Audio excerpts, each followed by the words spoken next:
اعلم أن الله يراك. ما أبغي أنا هو أن أتحدث عما تتجاهل عنه، هو الثبات على عقيدة الإيمانية وبعدم الاستقامة عليها تسير على طريق الشر. فعندئذ ماذا تفعل؟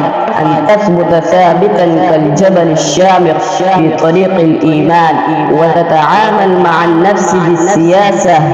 ولاحظ، إذا كانت النفس تدعو إلى الطغيان في الليل الدامس والداجي فاستحي من نظر الإله وقل لها إن الذي خلق الظلام يراني. وإن لم تستطع أن تتمالك على النفس فعليك بالوضوء والاستعانة بالله، وأيضا المبادرة بالصالحات قبل حلول الآجال. عندئذ يجب أن تستشعر وأن تتذكر دائما ما قال أبو العتاهية أحسن الله بنا أن الخطايا لا تفوح، فإذا المستور منا بين جنبيه فذوقوا.